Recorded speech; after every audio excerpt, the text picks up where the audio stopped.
जिस भी शरीर से आप निकल कर गए हो, जब तक आपको दूसरे शरीर में नहीं डाल देता, नहीं आपका दूसरा शरीर नहीं मिलता, तब तक आपका वैसा ही शरीर रहेगा। चाहे आप पितर रूप में रहो, चाहे भूत रूप में रहो, या वैसे भटकते रहो कहीं पर, या स्वर्ग आदि में रहोगे। स्वर्ग के अंदर जाने के बाद फिर आपको नए सिरे से शरीर मिलता है, वहां अलग से शरीर फिर आपका बहुत लंबा चौड़ा और बड़ा बन जाता है। तो कहने का भाव यह है कि रहेगा आकार मनुष्य का ही। तो जब ये दूसरे शरीर में पशु पक्षी के में चला जाता है, तो फिर उस पशु वाला ही शरीर आपका रहेगा। जब उससे निकल जाएंगे तो नेक्स्ट में प्रवेश होगा तो उस जैसा ही हो जाएगा। फिर मनुष्य शरीर में आएगा तो मनुष्य जैसा ही, मनुष्य के अंदर जो आपका जीव आएगा उससे निकलेगा तो फिर भी वो मनुष्य जैसा ही रहेगा। ऐसा होता है। तो इसको ये बहुत थोड़े ही स्थान पर लाखों की संख्या में बैठ सकते हैं। एक शरीर में जैसे किसी बहन भाई में देखा, प्रेतों की पूरी मंडली की मंडली प्रवेश हो जाती है। वो सूक्ष्म शरीर होता है उनका, एक एक में 20-20, 30-30 प्रवेश हो जाते हैं। ये भूत यानी सूक्ष्म शरीर इतना छोटा ही होता है, ये बड़ा भी हो जाता है और घटता घटता इसको बहुत सूक्ष्म छोटा भी बन सकता है। ऐसा आ जाता है, इस अंगूठे से भी छोटा बन जाता है। यानी इसमें एक ऐसा तत्व है जो सूक्ष्म ही है।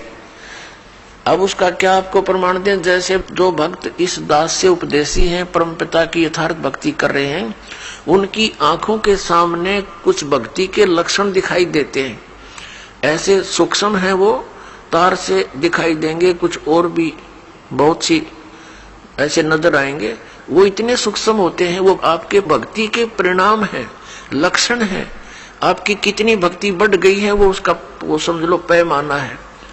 और वो इतना सूक्ष्म है कि आप जैसे बस में बैठे हो या गाड़ी में बैठे हो अपनी कार में, और शीशा बंद हो, उस ग्लास से देख रहे हो तो शीशे के बाहर भी दिखेगा आपको, यानी शीशे को भी पार कर जाता है।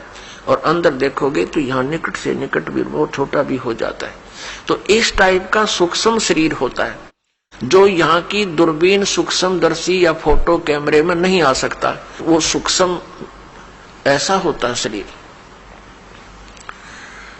तो पुण्यात्माओं, कई भक्त कई बहन भाई चिंतित हो जाते हैं। दास बहुत बार समझाने की चेष्टा करता है, ध्यान रखा करो, एक दूसरे को बता भी दिया करो। अगर कोई इस शंका में हो कि मेरी आंखों के सामने पता नहीं क्या दिखता है, डॉक्टर के पास गया, डॉक्टर कहने लगा ऑपरेशन करवा ले। और डॉक्टरों के पास क्या है, ऑपरेशन करवा ले, वह धुंधला दिखा, धुंधला नहीं दिखता। वो हम देखेंगे ऐसे जैसे कोई मच्छर सा घूम रहा है, कोई मक्खी घूम रही है, ऐसे काले काले से कुछ और तरह के भी। वो तो जैसी जिसकी भक्ति बढ़ती चली जाएगी, वो आपकी भक्ति का पैमाना जैसा अंजन आंजिए चश्मों में दिखंत, जैसी भक्ति करेगा तेरी आंखों के सामने आपको अपनी भक्ति की कमाई दिखने लग जाएगी। ये आपका एक वो होगा, भक्ति का पैमाना होगा। आपका बैंक बैलेंस समझ लो, आप देख रहे हो सामने, तो वो घबरा जाते हैं, हमारे पास भी प्रार्थना करते हैं, जी ऐसा पता नहीं आंखों में क्या हो गया, मुझे तो चिंता बनी हुई है। ऐसे देखते हैं पता नहीं क्या दिखाई देता है, सोचते हैं ना देखूं फिर भी दिख जाता है।